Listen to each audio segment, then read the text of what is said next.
Bonjour à tous, je suis Angela Jaber. Si c'est la première fois que vous cliquez sur une de mes vidéos, bienvenue à vous.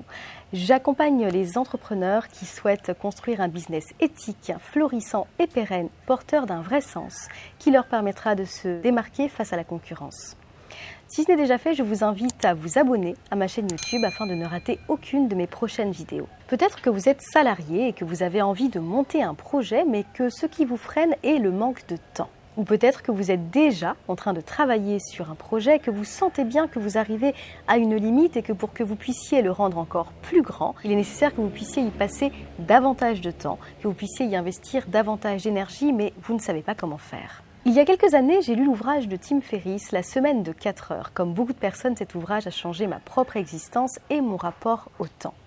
J'y ai compris une chose, la vraie richesse n'est pas l'argent, elle ne se compte pas en billets de banque, elle se compte en termes du temps dont vous bénéficiez pour profiter de votre vie, pour être avec vos proches, pour profiter de vos loisirs, en bref, pour faire des choses qui vous permettent de manifester davantage de joie dans votre existence. On peut être millionnaire, mais être terriblement pauvre, parce qu'on passe son temps à courir après l'argent et que cela ne nous permet pas de profiter des gens qui nous sont chers. A contrario, on peut avoir des revenus beaucoup plus modestes, mais jouir d'une réelle liberté de faire ce qu'on veut quand on veut. La vraie richesse, c'est celle-ci, et c'est ce qui m'a poussé moi-même à construire une activité en ligne qui me permet aujourd'hui de pouvoir être à Bali avec ma famille, de pouvoir être une maman heureuse et épanouie, de pouvoir aussi être une entrepreneure à succès, tout simplement parce que j'ai trouvé l'équilibre parfait entre ma vie professionnelle et ma vie personnelle. Tout simplement parce que j'ai mis le temps, la gestion du temps, au cœur de mon activité, de ma vie, ce qui me permet de me réaliser dans tous les domaines de mon existence. J'ai en fait fait le choix de ne pas choisir, de ne pas avoir à faire un ratio entre ce que je voulais vraiment, ce qui m'était cher, ma vie de femme, ma vie personnelle, ma vie de mère, et cet épanouissement professionnel qui m'était important. J'aimerais vous poser une question. Est-ce que vous avez le sentiment de manquer de temps, donc de ne pas en avoir ? Ou au contraire, est-ce que c'est parce que vous le dédiez à des choses futiles ou en tout cas qui ne vont pas dans la construction de l'avenir dont vous avez réellement envie ? Nous venons tous de milieux socio-culturels différents, nous avons été élevés dans des familles différentes, nous avons des croyances différentes, nous avons des moyens financiers différents. Par contre, il y a bien une chose que nous avons tous en commun, nous les hommes avec un grand H, c'est la quantité de temps dont nous disposons par jour. Ces 24 heures sont une réalité universelle. Si vous faites un audit précis de ce à quoi vous dédiez votre temps, vous remarquerez qu'il y a tout un tas d'heures éparpillées que vous perdez dans des choses qui ne sont pas constructives. Mis à part votre temps de sommeil et vos temps de repas qui sont essentiels, combien d'heures perdez-vous par jour ? Combien de temps passez-vous sur les réseaux sociaux ?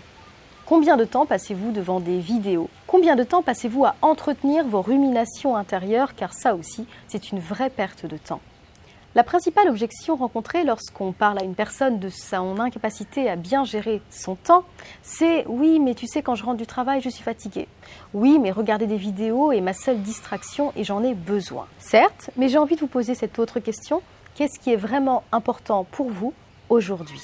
Le « oui, mais » est la justification favorite lorsqu'on sait très bien que l'on est sur une mauvaise voie, un mauvais chemin, mais qu'on essaye de se trouver une justification pour que cela nous soit plus acceptable. C'est le oui mais qui vous empêche de prendre conscience du fait que vous parviendrez à atteindre la vie que vous souhaitez vraiment si vous faites des efforts. Et cette notion d'effort est une chose qui, à mon sens, se perd énormément aujourd'hui, tout comme le fait de s'astreindre à des choses qui sont nécessaires pour notre évolution. Nous vivons dans une société d'hyperconsommation et de recherche de satisfaction immédiate. La plupart des gens veulent tout de suite. Ça peut marcher pour tout un tas de choses, mais il faut bien comprendre que les projets les plus ambitieux nécessitent de votre part des efforts constants. Ils nécessitent de votre part des sacrifices. Et le fait de s'astreindre à certaines tâches qui, certes, peuvent vous sembler complètement rébarbatives, mais qui sont nécessaires, qui sont le passage obligé à ce que vous puissiez atteindre vos objectifs. Lorsque j'ai créé mon activité en ligne, je recherchais la liberté. Pour moi, c'est vraiment le moteur de mon existence. Rester libre géographiquement, financièrement, émotionnellement. La liberté est au centre de tout ce que je mets en place dans ma vie.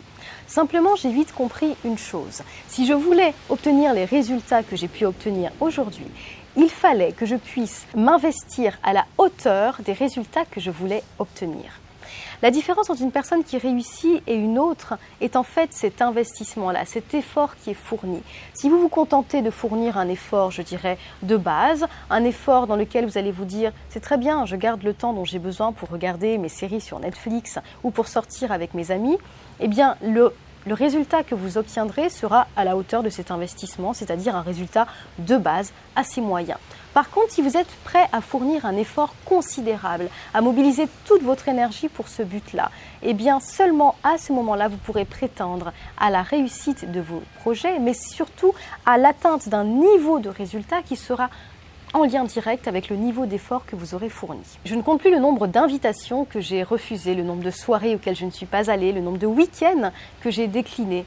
Mais tout ça était nécessaire parce que je savais qu'il fallait que je concentre tous mes efforts sur une période bien spécifique de ma vie pour en récolter les fruits pour après. Et c'est réellement cette vision à long terme qu'il faut que vous arriviez à intégrer. Vous n'allez pas passer toute votre existence à vous priver de vie sociale, à vous priver de faire ce qui vous plaît réellement. Vous allez par contre devoir concentrer tous vos efforts sur une période, qu'il s'agisse de quelques mois, peut-être une année, de façon à ce que cette année-là soit le point de départ d'une vie, d'une construction de vie qui va vous amener tout l'épanouissement que vous recherchez. Si vous êtes intelligent et que vous faites les choses étape par étape, si vous arrivez à vous astreindre à une discipline de vie, tous les efforts que vous allez concentrer sur une période particulière porteront des fruits pour les mois et pour les années à venir. Ce que j'ai bâti m'a demandé une certaine énergie sur à peu près 2 années de ma vie, alors pas en continu, mais avec des périodes extrêmement soutenues d'efforts, de travail.